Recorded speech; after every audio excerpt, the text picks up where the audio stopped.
Okay, we're pleased to be joined now by Mr. Marques Johnson. You're the analyst for the Milwaukee Bucks. So thanks a lot for joining us. Marcus, I was pushing for you many years ago. I was saying it makes no sense that you're not in the Hall of Fame because when Dr. J's performance started going down, in my opinion, since I had to check all of you guys, you were the best small forward in the league for around 3 or 4 years. I mean, I'm not trying to make you feel good. You were just good. And I had to check you. That's a problem all the time. No, I remember that, and thank you for saying that, Kermit. But it was a golden age of small forwards between myself and Larry Bird and Dr. J and Walter Davis and Bernard King and Dominique Wilkins. I mean, you could just go on down the line. The late 70s, early 80s, you didn't really have a night off playing any position, really, but especially the small forward position back in those days. Well, you know something, the thing about you, though, you were just such a professional. I mean, I had to check always the best offensive player if he was a 3, 4, or 5. And I had to check Marcus, Adrian Dantley. But the problem is that people say, well, how much did you weigh back then? I said about 235, 240. I said, you had to be light chasing these guys all around. Yeah. And because Marcus was a star, they didn't look at him one time. And if he wasn't open, they would look for somebody else. They would keep looking for him all the time. Stay with it. Oh, gosh, oh, Lord have mercy. Here we go. Well, funny story.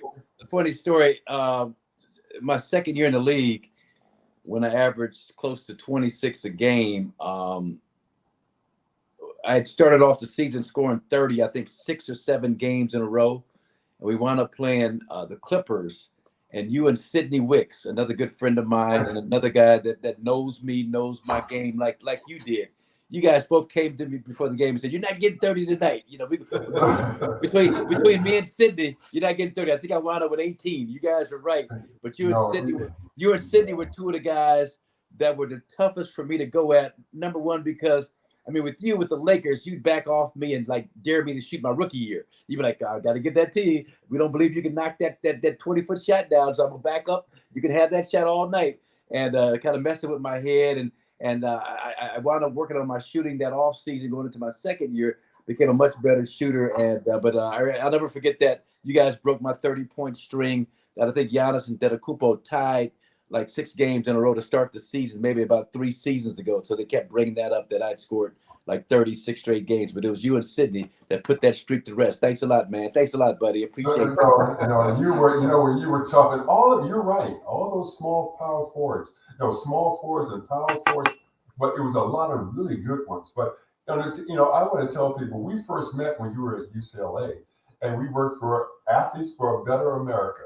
Yep. And I just couldn't believe it was Richard Washington, Marques Johnson, John Shara, who I think, Pat Hayden, all these great guys that became either professionals or very successful later on. And I said, Marcus, how do you guys get a summer job making $50 an hour?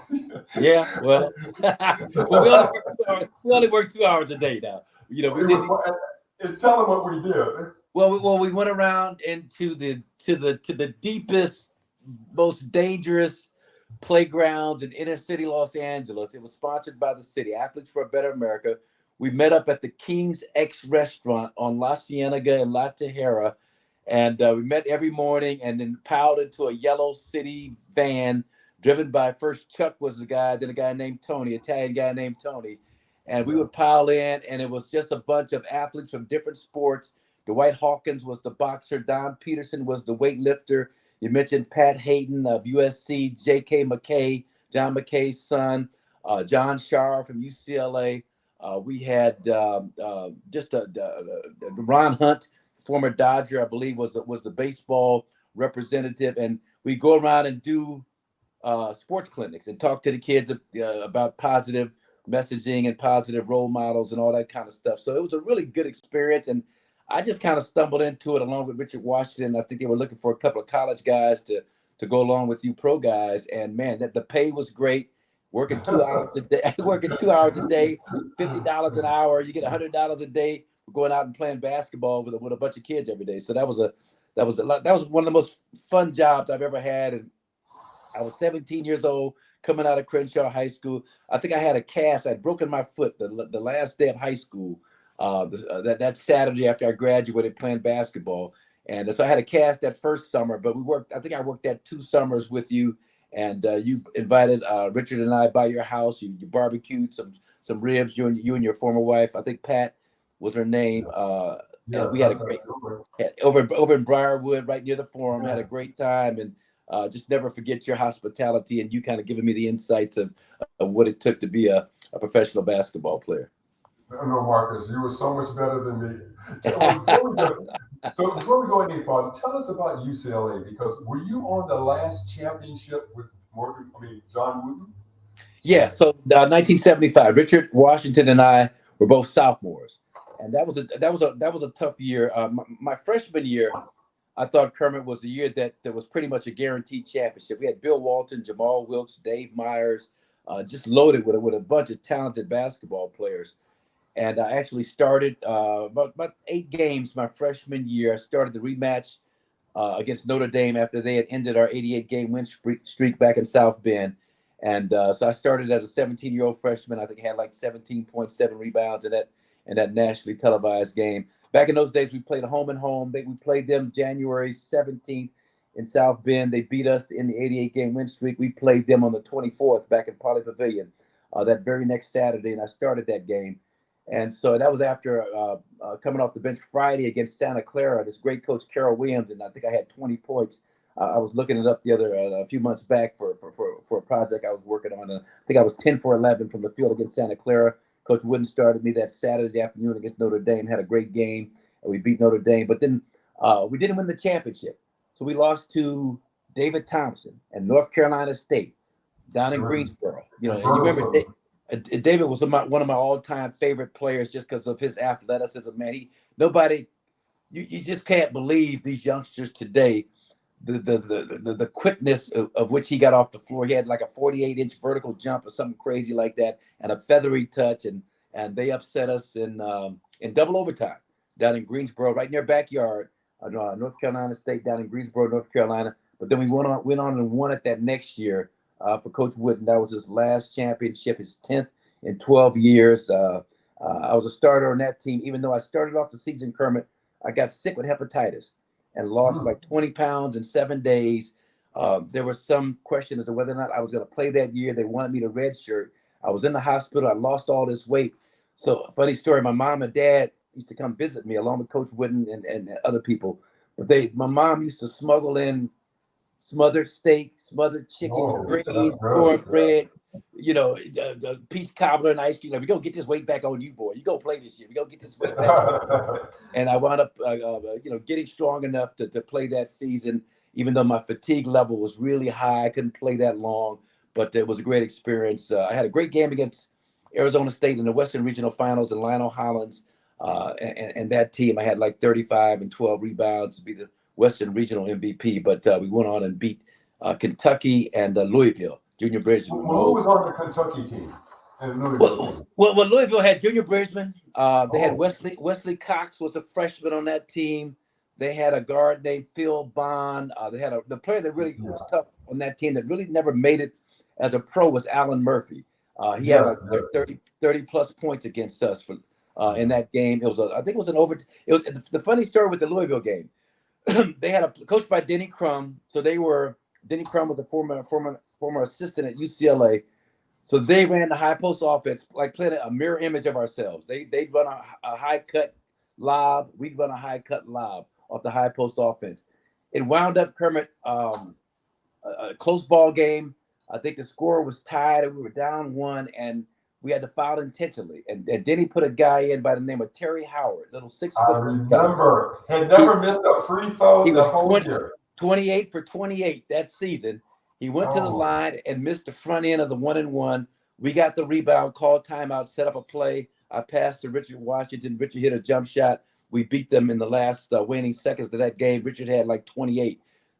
Played Kentucky. They had Rick Roby, had a guy by the name of Jimmy Dan Connor, Kevin Gravy. He's the one that killed it. Gravy had like 35 that game.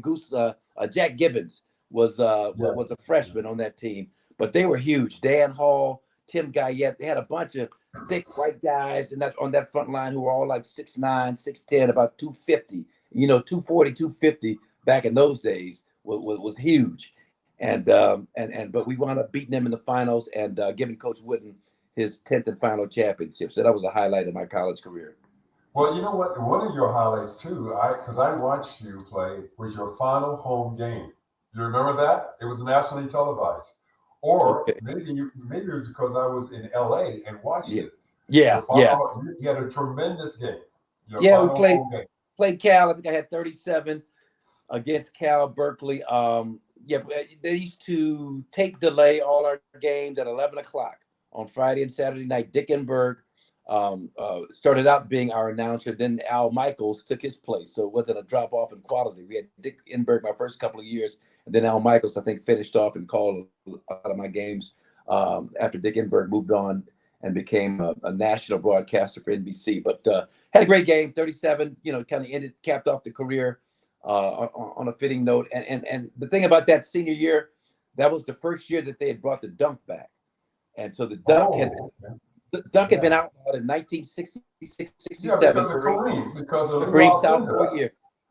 Kareem's sophomore year, he could dunk his sophomore year, then they banned it. And so going into my senior year, I was going to go pro, but then some things happened where I decided to come back to UCLA, and it was going to be the first year that the dunk was going to be back in college basketball in 10 years. And my workout partner, Malik Abdul-Mansur, I don't know if you know Malik. He was a good friend of Kareem's, dark-skinned brother with the bald head, photographer. But Malik and I worked out, and he told me he's from New Jersey, Neptune, New Jersey. He's like, look, man, you want to win the Wooden Award this year. It's the first year of the Wooden Award. You want to win the Wooden Award, you got to dunk everything. So that whole summer, all we did was work on playing full court one-on-one, finishing every drill with like 9, 10 dunks in a row. And I wound up, the great fact about that year, Louisville was called the Doctors of Dunk with Darrell Griffin and Wesley Cox and all these sleepers. They had 60 dunks as a team. I had 63 dunks by myself at UCLA. And that was enough. That was enough to convince the voters that I should be the first Wooden Award winner. And it's ironic that Coach Wooden wasn't a big fan of the dunk, and I won the award because I was dunking like crazy that year. Yeah, see, the thing is too that you had a lot of guys on UCLA's team that never got in the game or got in the game just barely were very good players. Because back then UCLA used to get the very best players in the country. What do you think changed that, where all the other teams started getting the great players too, as opposed to UCLA used to go across the country and just get the very best? Well, Coach wasn't retiring. I mean, Coach was such a winner. And to your point, I mean, Bill Walton used to say that the toughest guy that he played against in college was Swin Nader. And Swin Nader was a backup to Bill Walton, who never played a lot because Bill was always dominating the minutes. But, Swin was a guy who averaged a few seasons of 15 points and 12 rebounds and a lot of double-figure rebounding seasons. Just an all-star in the ABA. He was my teammate. Yes, he was my teammate with the Clippers. Yeah. So very highly skilled. He fit in today's game because he could shoot out to the mid-range. He could handle the basketball. He could pass. He was really mobile for a guy his size. And it's funny listening to you talk about your size being 235, 240. I always thought of Swin as being 260 or 270, but I think he was about 245, 250 himself. It seemed like guys back in those days were much bigger than what their weights indicated, and I think that's a lot of the stuff that goes on. Yeah, but Swin looked like a baby Hercules, though. Swin had unbelievable. He's like you. He was cut. He was cut. Wasn't an ounce of fat on him, and that was the thing. But guys like you, I gotta say this too, were role models for me in terms of not so much the weightlifting, because I didn't get into weightlifting until about my 4th or 5th year in Milwaukee with Sidney Moncrief, but just working out. I mean, we were workout fanatics, and one of my former trainers, Jeff Snedeker in Milwaukee, was also the trainer for the New York Jets and the New York Cosmos. And he used to tell me, Kermit, that I was the best conditioned athlete that he'd ever seen outside of Pele, the great soccer player who played with the New York Cosmos. And that was a great compliment.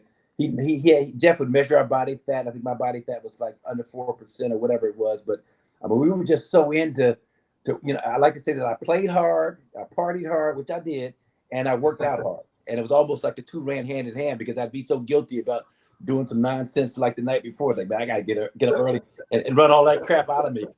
But Marcus, one thing about you, and I'm always going to be very honest. You never played where you weren't ready to play. I mean, with effort. You always had an effort. And as you know, a lot of guys don't put out an effort every night because they just don't put out an effort. But then there's certain guys like you and other people like that will put out an effort every night. And I was telling T.O. here about Bernard King. Bernard King put out an effort every night, and he was angry at you if you overplayed him. He's ready to fight every other minute. And so, you face that all the time. And after the game was over, I said, Bernard, it's nothing personal. I just have to keep you from catching the ball. And I was saying that to somebody the other day. You have to put an effort to keep people from catching the ball because these guys in the NBA, the good players that I had to check, were unbelievable. They just had so much talent. So I always give you credit. I remember one time, I think you got 38 on us one night. I think it was in San Diego. And I said, we got to hold this man down today. And I think you got about 38. And I'll be honest with you, that's the most that anybody ever scored on me in a game was you with 38 points. And they were throwing you the alley-oop or stuff like that, backdooring me or something like that. I said, guys, you got to help me. Well, I had to get you back for holding me to 18 after I had that 30-point game the season. I got to get my 30 on Kermit just to prove a point, So, but you're right. And Bernard King, you brought that name up. And look, Bernard, he's another guy that we know some of his history in terms of the things he was doing, partying hard and drinking and drugs and all that. But I mean, he came at you with a fierceness and a tenacity. I like to say that he would fight so hard, Kermit, for post-up position on the boxes that as a defender, I would just like acquiesce and be like, go ahead, man, take it. You want it that bad? Take it. You're going to work that hard for it. You deserve it. Go ahead. Here, take it. Get the ball. And then maybe I'll try and contest afterwards. But he would fight you at the elbow, right, and he was spitting and talking trash and talking it's like you can't West Coast pump. You can't hold West Coast. Funny story about Bernard King. We played against Tennessee my senior year at UCLA down in Atlanta. The game, I think, in January or something. So Bernard King and Ernie Grunfeld, the Ernie and Bernie show. And myself and David Greenwood, UCLA, we're in our locker room. As they walk by our locker room, they start bamming on our door. You West Coast bitches, we get ready to, they started cussing out. Me and David Greenwood looked at each other and said, dunk fest. And I think we both had about 5 dunks between David and I. We blew them out by about 20. But it was just funny, just the different mindset with these East Coast players. They thought they could, not yourself. You're a DC guy. DC guys were different. But these New York guys, man, they were just, I don't know if you find that to be true yourself, Kermit, but it's a different attitude. Like you yourself, Dave Bing, Elgin Baylor. I'm just thinking about the DC guys had a little bit of a different mindset. The New York dude, Adrian Dantley, they were quiet. I mean, all these guys, Kenny Carr, all these guys quiet, reserved. I mean, they go out there and handle their business on the floor. But the New York guys, Bernard King and all these guys, man, they were such huge trash talkers and just bravado and all that stuff. It's an interesting case study in basketball attitudes. Do everything like you love me, and other things like a real G. I don't need nothing you do for me. It's all good, just love me. Do everything like you love me, and other things like a real G. I don't need nothing you do for me. It's all good, just love me.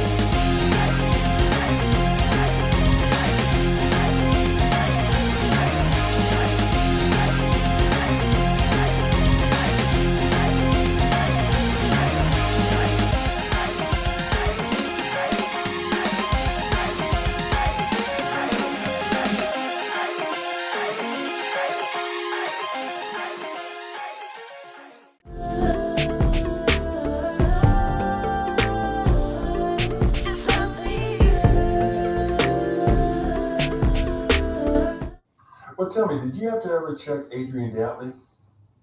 Of course. I mean, we played against each other from the time we were both freshmen. He was at Notre Dame. I was at UCLA. And we always matched up. As pros, we matched up.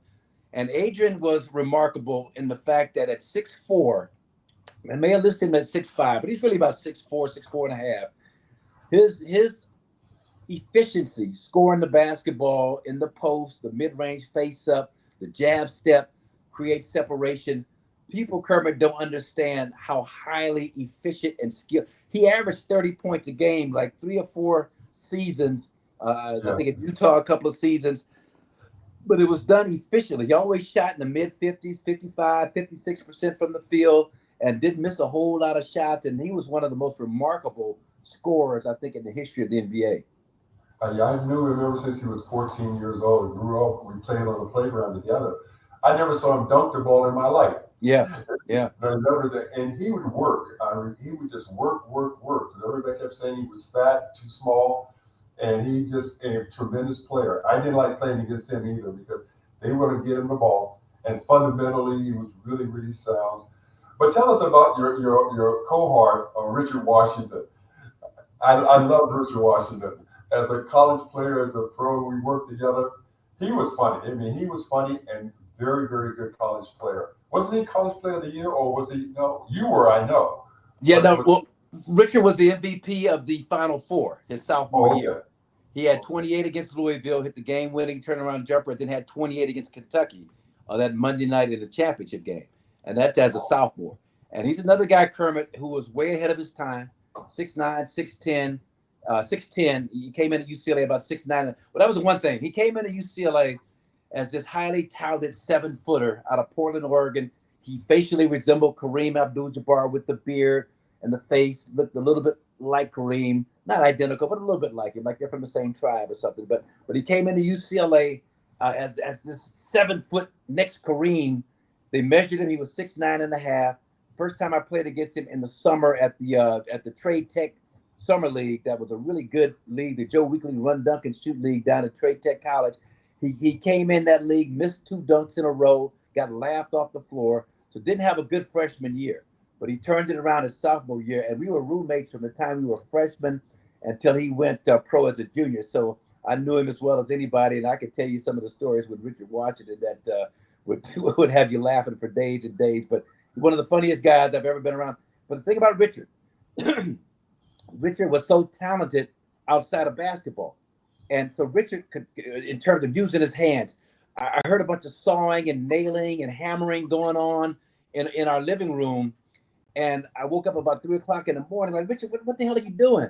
And Richard had built this couch. He'd stolen some lumber from a lumber yard in Westwood. He'd stolen some pillows from a frat house on Fraternity Road at UCLA, and just built this beautiful couch, stained and it was immaculate, the job that he had done. He could also paint. He was a musician that he taught himself how to play the guitar, the piano, the kalimba. He would buy 3 or 4 different cassette recorders and do different tracks of each instrument with the vocals. I mean, he was amazing. So here's the deal with Richard, Kermit. I would work out, every day, 2 times a day, UCLA, get up, 8 o'clock, I'm on the track, 10 o'clock in the gym, 2 o'clock, 3 o'clock, we're playing full court. So Richard would never join me. And so one day I was just pestering Richard. He was laying down on our brown beanbag chair we had in our living room. I was like, Richard, man, you need to work out, man. Come on, man. You costing yourself a lot of money. Dude, you got to work out. So he looked at me, Kermit. He said, Marcus, look, you work out because you love basketball. He said, I play basketball because I'm tall and I had to play. So leave me alone. And I left him alone after that. But that was his attitude, was just he played because he was tall. They kind of made him play. He didn't have that love and that passion for it, even though his skill level in today's game would make him an all-star. And he was a solid player as a pro, but just, I think, mentally just never embraced the whole work ethic that it took to get to the next level. Well, and he played in Kansas City, which was another awful place that we played. Man, it was like a rodeo place. What was it, Kemper Arena? Remember that? Kemper, oh yeah, Kemper Arena. Of course I do. Yes, I do. That was and I would see him there. He was a good guy, really good guy. And I talked to him like a couple of years ago because he found a check when I was working for the NBA union. He found an old check, like $25,000 or something. He says, I found this in my drawer. Do you still think it's good? I said, Richard, I don't know, but call the office. It seems like that's his whole personality. And he doesn't take things too seriously. Right. And it just things just float over his head. But great guy, great guy. Yeah. Well, quick story with Richard in UCLA. So I was on the Hall of Fame selection committee, and I was inducted into the UCLA Hall of Fame, I think back in the 80s. I forget what year. But when they asked me to do a third term on the Hall of Fame selection committee, I said, look, I was talking to Dan Guerrero, the athletic director. I said, look, Dan, I'll do it a third time if you will promise me that Richard Washington gets into the Hall of Fame. And so we got Richard into the Hall of Fame, and told Richard that story. So Richard was like, well, what did you tell him to get me to the Hall of Fame here at UCLA? I said, I told him you were better than me in college. You're much better than me. And if I'm in the Hall of Fame, you deserve to be in the Hall of Fame at UCLA. And so he was really appreciative of that. But that's the fact. Now, I was a better pro, 5-time All-Star, all that, whatever. But he was a better college player than I was, especially his sophomore and junior year when he was first team All-American. So did he come out his junior year also? Yeah, he came out his junior year. I stayed for my senior year, and I like to. And look, I'm gonna keep it candid, keep it real with you guys. I was the first Wooden Award winner. I won every College Player of the Year award my senior year, and the Naismith, the Rupp Award, all these great awards. First Wooden Award, as I mentioned. But keeping it real, I won that award because of two reasons. Richard Washington went pro as a junior, and Adrian Dantley went pro as a junior. If they would have stayed for their senior years, it'd have been tough to win it. Not saying that I couldn't have, but man, it'd have been awful tough to win those awards with those two exceptional forwards still in college basketball. So they kind of opened up the door and paved the way for me to win that award, and so it's all good. Do you think UCLA will ever get back to the level that it was? No, I don't think so. I mean, I don't think any school can dominate the way. I think it was just one of those special eras in college basketball or in basketball, period. I mean, Coach Wooden won 10 championships in 12 years. He had probably within that time at least 3 or 4 undefeated teams that were 30-0. I know Bill Walton had 2 of those years, his sophomore and junior years. They didn't lose a game, 30-0, 30-0. I just think, with the advent of so many different things going on, I mean, it's great coaching all around. The NIL, the name, image, and likeness stuff, where you can make a lot of money now. You're almost better off going to a Tennessee or an Alabama or school in a smaller city where you can really capitalize on the name, image, and likeness. I hear some of these football players, quarterbacks, high profile. Well, USC had one themselves, Caleb Williams, that I think made a lot of money at USC. But they're talking about these guys making millions of dollars as college players. So it's just so much money out there right now that I don't think that the talent will be as concentrated as it would need to be. And plus, you get the one and done. So if you're that great, you're out of there after 1 year. You're not going to stick around 2, 3, 4 years for what, when you can make all the money you can make as a professional athlete right now. Well, switching gears, over the course of the time that you've been with the Bucks as an announcer, what has it been like for you as a former player with that club to see the development and to see them actually hit the mountaintop? Oh man, T.O, it's been wonderful. This is a great organization. First of all, when I got here, it was the first full year, I believe, that our current ownership of Wes Edens and Mark Lazary and Jamie Dinans, they bought the team from Senator Herb Cole. We didn't have the new arena yet. We're still playing in the Bradley Center, but there had been plans to groundbreak on this new state-of-the-art arena, Fiserv Forum. Peter Fagan, our team president, John Horst, the general manager, all good quality people. So it's just a matter of time, is the point, that they put together the pieces around the Greek freak, Giannis Antetokounmpo, who's one of the most unique talents. And look, I'll be honest with you guys, keep it real. When I first got here, he was 19 going on 20. I didn't know if he was going to be. I can't say I could see the handwriting on the wall. He'd be a 2-time MVP, Finals MVP, 50 points in a closeout Game 6 against Phoenix. I didn't see that.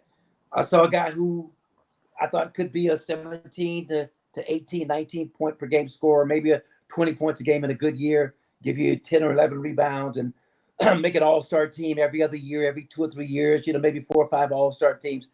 The fact that he has the work ethic that he has and the God-given talent that he has, has made it easier for them to kind of assemble the talent. That's still a challenge, but his ability has made it easier to put that kind of caliber of talent around him to get a championship. It's funny, just today, Giannis in our game against the Knicks had 22 points.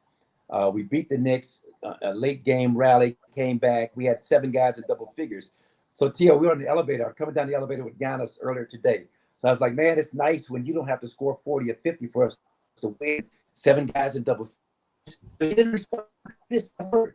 So I thought, I guess he must be tripping today in a bad mood. I just not like Giannis not to say anything. And right when we got off the elevator, he tapped me on the shoulder and said, I got to be honest with you. I like scoring 40 and 50 points. And he smiled on his face. He had this smile on his face, Kermit. Yeah, I like scoring 40. I said, brother, I love to see you score 40 and 50. As a matter of fact, I'm predicting you're going to get 60 or 70 before the season is over. I'm speaking to so he's just a great guy to be around. Well, tell me this. I mean, everybody now on Facebook and Instagram keep saying guys who played when we played couldn't compete now. And then they're saying people like LeBron James couldn't go back to the 70s and 80s. I tell them, are you crazy? These guys that were good in the 70s and 80s, the stars, would still be stars now. It's their mindset. It's their aggression.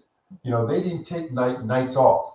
And I just tell them, I said, you got to get, well, first of all, LeBron destroyed us in the 70s and the 80s because he's big, he's strong, he can handle the ball. Back then, they didn't like a lot of guys 6'7", 6'8" bring the ball up the court. Did they let you bring the ball up the court, Marcus? Yeah, well, I played that point forward position out of necessity against the New Jersey Nets in the '84 playoffs. Michael Ray Richardson and Darwin Cook put so much pressure on our guards. Mike Dunleavy Sr. and whoever else we had trying to bring it up. We had a lot of injuries in the backcourt. So I played it out of necessity. But to your point, I agree wholeheartedly that the guys, the Rick Barrys, the Jerry West, I go back even further, the Elgin Baylors, Wilt Chamberlains, all those great players with the same type of nutritional training, weight training, state-of-the-art, the physical therapists and everything these guys have. I mean, Giannis has his own personal masseuse, great guy by the name of Brett, who just takes care of Giannis, stretches him out every night, goes to his room before he goes to bed, puts him through an hour, 2-hour stretching routine for flexibility. It's a different era that the old school guys would have had access to, Kermit, and would have been just as great as any of these young, maybe even greater. I mean, you can't tell me that a Rick Barry, that a Julius Erving, with what he was doing back in those days, that a Larry Bird or a Walter Davis, Bernard King, I can just go down the list of the great players from Irvin Magic Johnson. You could just go on down the list. Kareem would have all dominated in today's game. And these great players today, I agree with you. You put them back in our era, they would have still been just as effective. The game was more physical back then. We could use our hand and our bodies a lot more aggressively, especially defensively. But the adjustments would have been made because, as you mentioned, it's all about mindset. And basketball players, great athletes, all have that commonality in terms of that drive to be the best, that perfectionist thing. And I was obsessed with that, and it kind of bled out into some negative areas in my life. But it's that obsession. Kermit, I'd go have a game where I go 12 for 15, and I wasn't happy with the 12 makes. I was just upset about the 3 misses, and how can I miss those? Man, and I would just obsess and stress out over the 3 misses as opposed to the 12 makes. So it's that mindset of being a perfectionist that I think would have transcended any era in terms of the great players. If I played a bad game, I was depressed. Yeah. If I played a good game, I was happy. Couldn't be any happier. Right. I think you put 38 on you. Well, I think, you know what? I think we beat them, though, because we were in San Diego. I think we did. But you know what it is? I was trying to gauge his level of depression. That particular you know what? See, but Marcus, they cared about your offense. They didn't care about my offense. Yeah. They cared about your offense. And so I told people, that's why I had to check Moses and everybody, Dan Issel, all the good centers that Kareem would get in foul trouble with. Because if I got in foul trouble, well, that's okay. They Yeah. can't replace Kermit. Can't replace Kareem. Well, look, Kermit, and people don't understand that first of all, you were a 20-20 guy at American University, 20 points, 20 rebounds, and just how rare you can count on maybe 7 or 8 guys, and I don't know, you probably know better than I do. Maybe 6, 7 guys in the history of the game were able to 7 guys. Okay, see, we're in the history of the game able to accomplish that. And you were all defense. I don't know how many times, at least 2 or 3 times. I don't know if second team, first team, whatever it was, but you were one of the toughest defenders because you had that combination of incredible strength because of your weight. You were in the series. How long you been in the serious weightlifting? You were weightlifting back in the 70s, I believe, right? I lifted when I was 17 years old in college, and from that point on, I've never missed. I've never missed. But so you had this incredible upper body strength, but you also had the quickness. And as you mentioned, you look at you now and you think about you now and what you look like back then. You know, you think 250, 260, but you were 235, 240 with all that strength and all that cut and all that muscle in the arms and everything. I'll tell you a funny story, T.O. We were doing this clinic for this athlete for Better America. We were in at Harvard Park in the heart of South Central somewhere. And the boxer for our program, Dwight Hawkins, little flyweight, I remember, 5'3", shit talking dude, Hispanic dude, real nice guy. But he couldn't make it that day. So they had Kermit run the boxing segment. And so Kermit had me put on some gloves in front of the kids. He's like, Marcus, try and hit me. I was like, what? He's just trying to hit me. I said, what do you mean, really hit you? Yeah, really trying to hit me. I'm trying to hit him in the face, and he just blocking everything. And then he think like he's gonna hit me, and I'm like, but he told me he was like you were a Golden Gloves guy, right? I mean, you were a Golden Gloves. No, exactly. My brother used to beat me up all the time. So you know what? And you grew up in the inner city, but that's what I used to always get beat up as a little kid. So I just said, let me start lifting these weights. But I'm gonna tell you a funny story. Jerry West became my coach. But he says, Kermit, if I catch you lifting weights, we're going to fine you $2,000. Wow.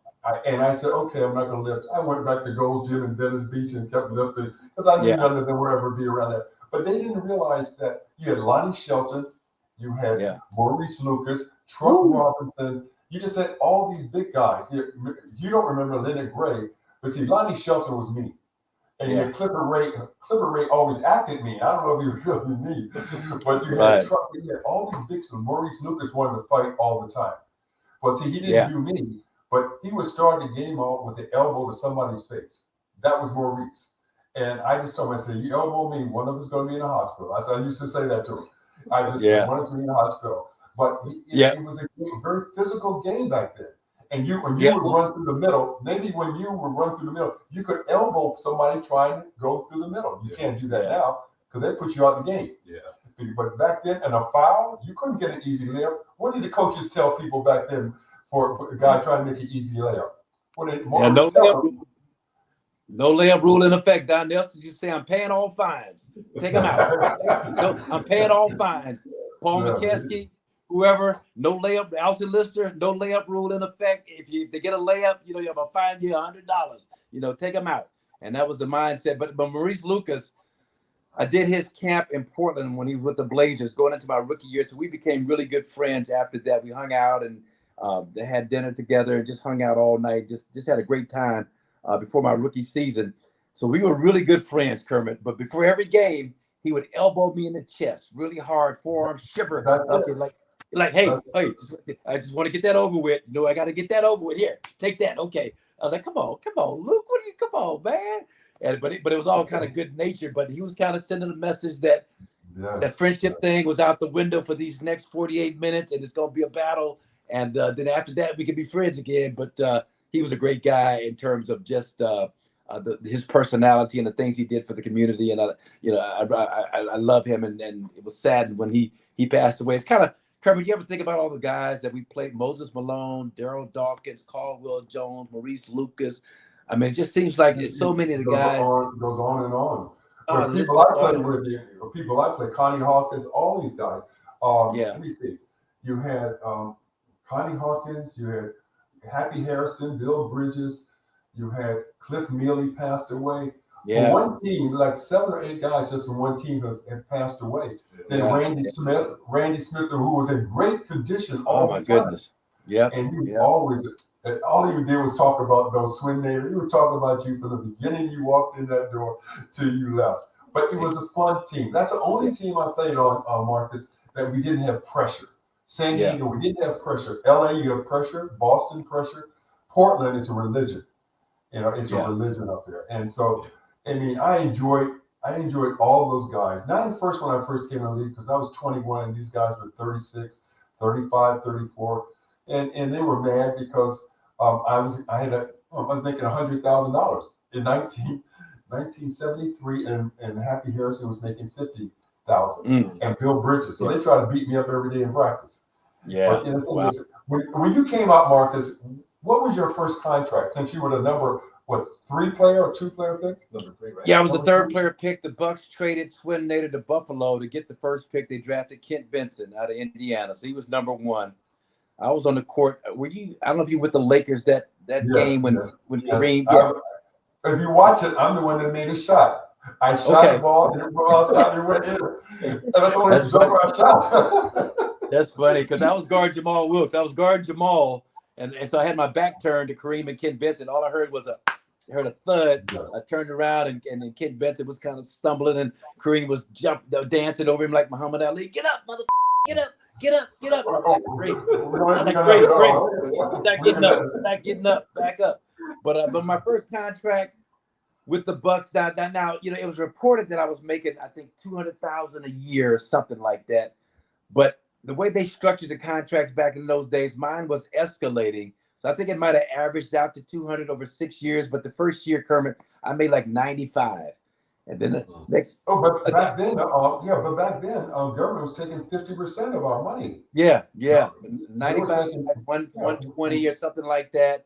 But the thing about it, Kermit, is Ted Stepien. He threw everything out of whack when he bought the Cleveland Cavaliers, and then he started paying Otis Birdsong $800,000, Scott Wedman $600,000, James Edwards $500,000, Bobby Wilkinson $600,000.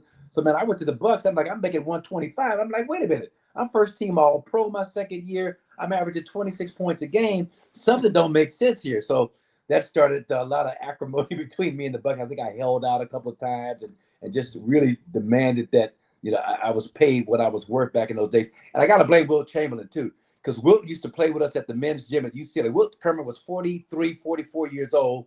He would play with us at UCLA and then hold court for an hour or two afterwards on this little grassy area right by the men's gym.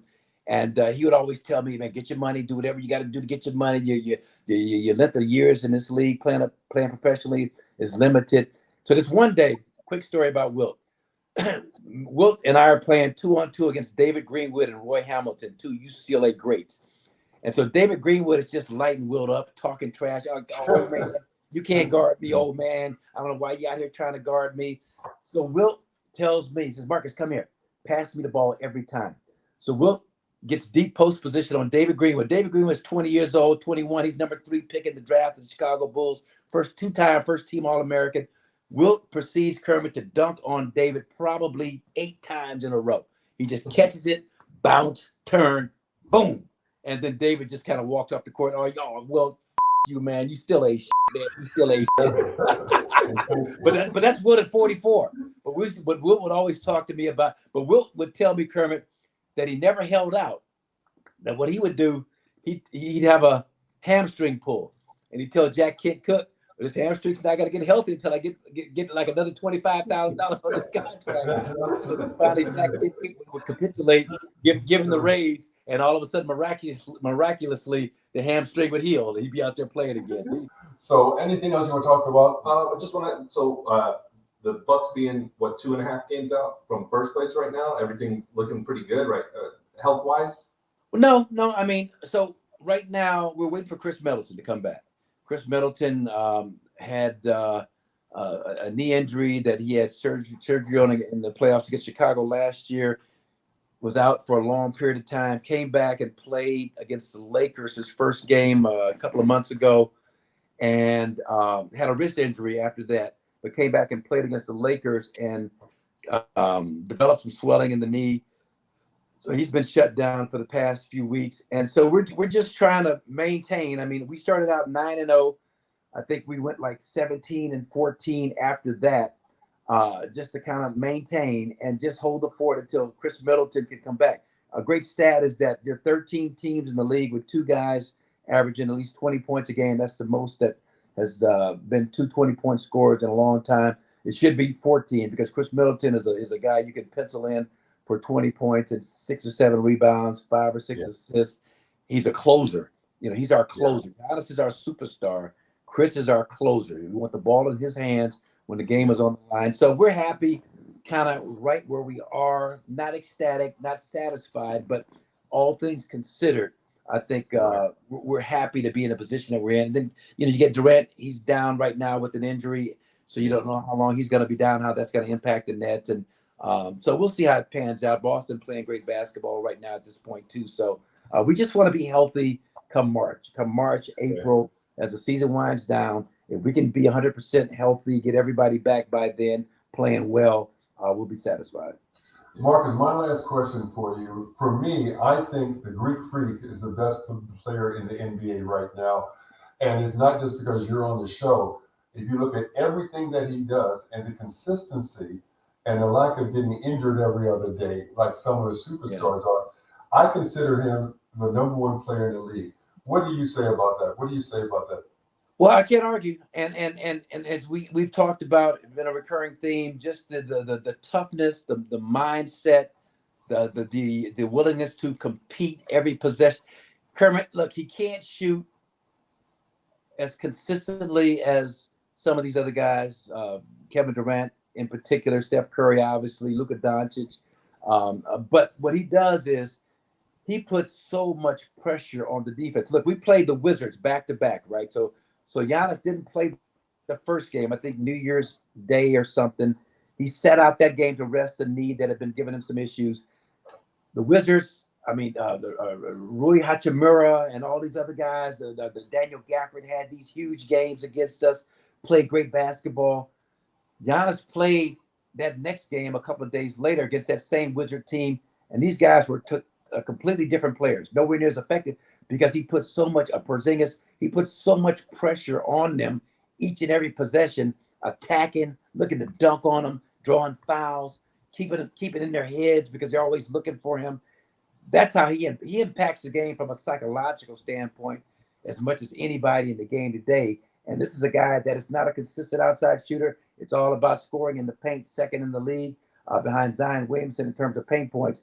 But that's the impact that he has, that psychological effect. So from that standpoint, I agree with you. Plus, he's 6'11", Kermit, huge hands. He handles like a point guard, and he's got this tenacious desire to be the greatest that ever lived. So he works out like a madman every single day on free throws, on the shot, on handling the basketball, and you can see the improvement in every aspect except maybe the three-point shooting. But every other aspect, mid-range jumpers, he's improved tremendously on. So I agree. I think he's the most impactful player in the game today. Well, I tell you, any other questions? No. Hey, I want to thank you for coming on, and it was so a pleasure. I love the stories, and we'll let you know when this goes out, and we'll promote it and push it. And tell your son, this won't be on the thing. Tell your son I'll get in touch with him and do a podcast with him. Okay, man. Marcus? I appreciate you, Kermit. Thank you, brother. Good seeing you. All right, T.O. Nice meeting you too. Yeah, thank you very much. Take care. Really appreciate it. Bye-bye.